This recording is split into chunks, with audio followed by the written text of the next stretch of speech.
En la independencia de América jugó un papel muy importante una organización secreta que fue muy poderosa durante los siglos XVII y XIX y fue la masonería.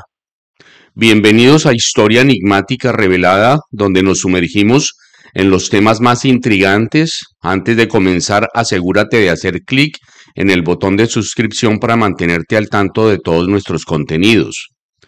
Algunas teorías del origen de los masones se dice que provienen de los patriarcas de los misterios paganos, de la construcción del Templo de Salomón por su arquitecto fenicio, de los caballeros templarios de la colegiatura romana. La masonería moderna es una mezcla de dos tradiciones. Primero, la masonería operativa, es decir, la albañilería medieval, los gremios y cofradías de constructores, y segundo, la teoría especulativa sobre las grandes verdades de la existencia heredadas de la antigua tradición secreta. En aquellos tiempos antiguos, un arquitecto y su grupo de albañiles capaces de construir un zigurat o un templo o un palacio eran aclamados como magos y como dueños de conocimientos divinos, ya que el 99% de la humanidad vivía y viviría muchos miles de años más en chozas de paja y barro. Esas eran las concepciones que se tenían, ¿no? Pero todo está lleno de misterio cuando se habla de masonería y siempre están los simbolismos y el secreto.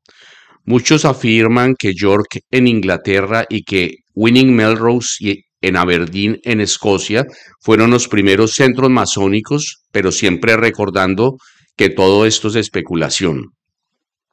En aquellas construcciones, especialmente en las catedrales, empezamos a encontrar símbolos, figuras alegóricas, valores numerológicos escondidos en medidas y en ángulos y figuras geométricas que hacen indiscutible la relación de aquellos constructores con la antigua tradición secreta, como también ocurre, dicho sea de paso, con las mezquitas orientales de la misma época y aquellos gremios de constructores conocidos en Francia e Inglaterra y Alemania, que formaron asociaciones y compartieron secretos relacionados con su profesión.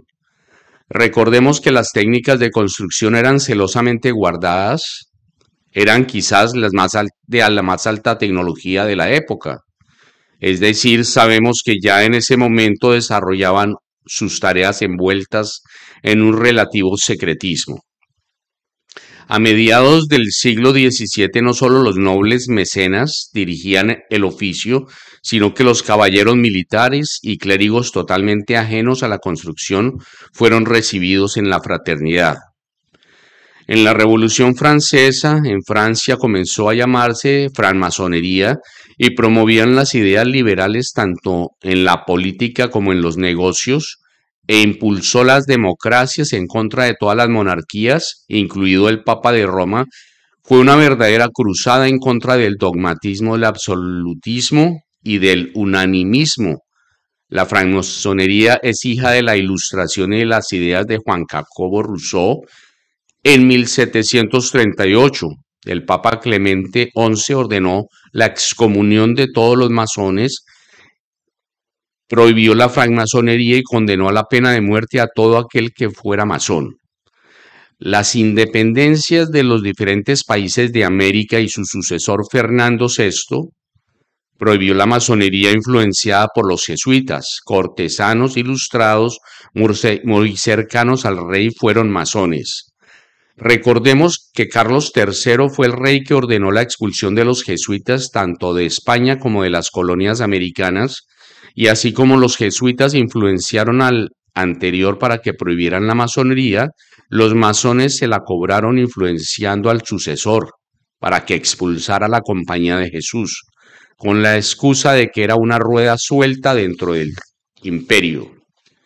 El que la hace la paga. Así llegó la masonería a América y se convirtió en decisiva para las independencias en todas las repúblicas. Desde Estados Unidos, el Caribe, pasando por Colombia hasta el extremo sur del continente. En los albores del siglo XIX el mundo estaba cambiando. El imperio español, alguna vez dueño de vastos territorios en América, comenzaba a resquebrajarse y la invasión napoleónica a la península ibérica ocurrida en el año 1808 debilitó severamente el control de la metrópolis sobre sus colonias.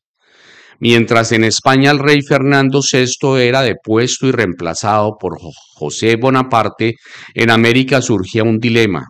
¿Debían los pueblos permanecer leales a un trono ocupado por un invasor extranjero?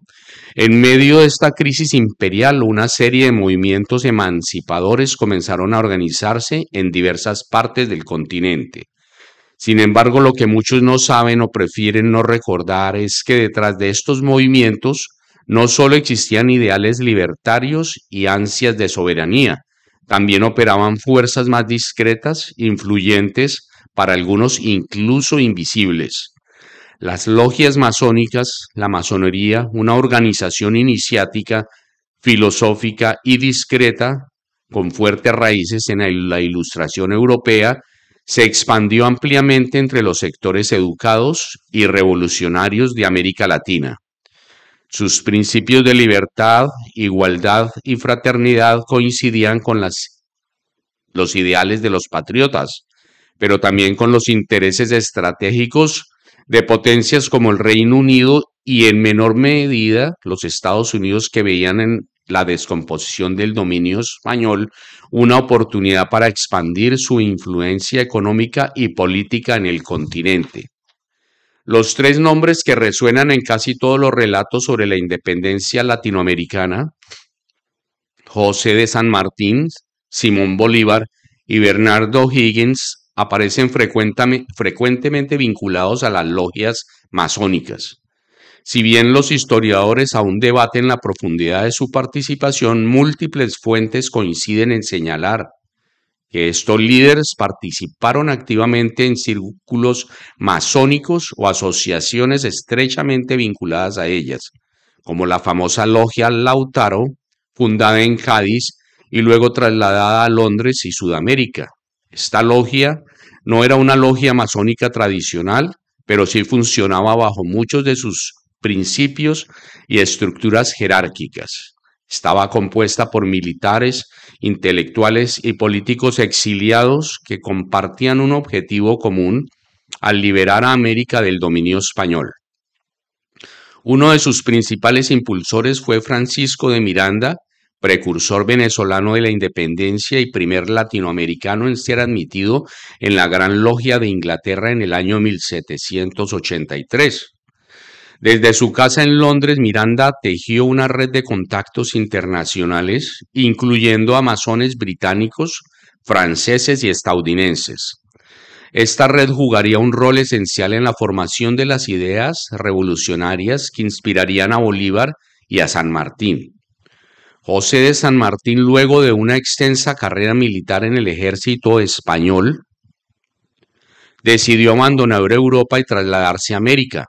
Pero antes de llegar al continente pasó por Londres, donde según diversos historiadores como Ricardo Rojas y Ferrer Benemelli, fue iniciado en la logia Lautaro. Allí conoció a otros independentistas latinoamericanos y bajo la tutela de Miranda comenzó a planear la campaña libertadora del sur. Su paso por Inglaterra no fue casual. El Imperio Británico, tras derrotar a Napoleón y consolidar su dominio marítimo, tenía un gran interés en debilitar a España en América. La apertura de nuevos mercados era esencial para el comercio inglés y las colonias independientes ofrecían exactamente esos países con gobiernos liberales abiertos a importar productos británicos y exportar materias primas. Cuando los jóvenes estudiaban fuera del aula de clase, los frailes vigilaban su educación para asegurarse de que no se incurriera en el sacrilegio y desacato de pensar más allá de lo que se les obligaba a estudiar. Así se representa en una pintura muy conocida, donde el joven Simón Bolívar recibe clases con Andrés Bello en presencia de un religioso. Motivado al adoctrinamiento y al racismo que imperaba en el Nuevo Mundo, los criollos blancos de familias adineradas podían saltarse este escollo enviando a sus hijos a estudiar a Europa. Tal fue el caso de Bolívar, Por tanto, su identidad cultural estaba configurada en gran medida por la influencia del Viejo Mundo y en concreto de España.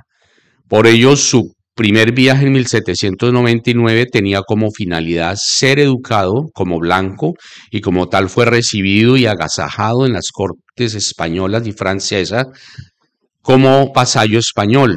Más tarde, motivado a la muerte de su esposa María Teresa, emprende un segundo viaje a Europa en un recorrido de 3 años. Entre 1804 y 1806, este segundo viaje marcará definitivamente su personalidad con un cambio radical de 360 grados.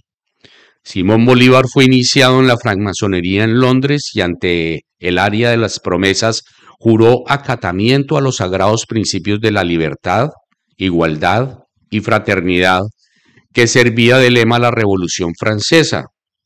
En Londres obtuvo del general Miranda, que había apadrinado su ingreso a la orden masónica, que asumiera el mando de los ejércitos revolucionarios que deberían iniciar en Venezuela la guerra de la independencia. No es coincidencia que tanto San Martín como Bolívar hayan buscado apoyo logístico, naval, armamentístico en Londres. En el caso de Bolívar, su célebre exilio en Jamaica en 1815 y luego en Haití le permitió mantener correspondencia con británicos y estadounidenses. El Manifiesto de Jamaica, escrito ese mismo año, es una pieza clave para entender el pensamiento político de Bolívar y su visión de una América libre, pero no aislada del mundo. De hecho, Bolívar solicitó el apoyo de Gran Bretaña y Estados Unidos en varias ocasiones, apelando a principios de libertad, pero también a intereses estratégicos compartidos. Mientras tanto, en el extremo sur del continente, Bernardo O'Higgins, líder de la independencia chilena, también mantenía vínculos O'Higgins con las logias. Se dice que fue iniciado por el propio San Martín en la logia Lautaro durante la organización del Ejército de los Andes en Mendoza. O'Higgins, como San Martín, promovían un gobierno liberal, republicano y modernizador.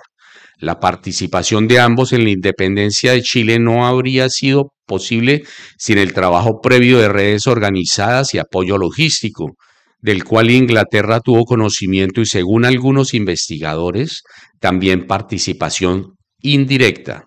El vínculo entre los próceres latinoamericanos y la masonería ha sido objeto de estudio por parte de historiadores como Ferrer, Benemelli, John Lynn y Jorge Núñez Sánchez, aunque algunos mitifican este lazo y otros lo minimizan. Lo cierto es que existe abundante documentación sobre la presencia de ideas masónicas, rituales y estructuras en las campañas emancipadoras. No siendo más por el momento, aquí dejamos este video. Los que quieran profundizar sobre el tema pueden dejar sus comentarios. Los que no se han inscrito lo pueden hacer ahora en el canal y los que les haya gustado el video le pueden dar un like.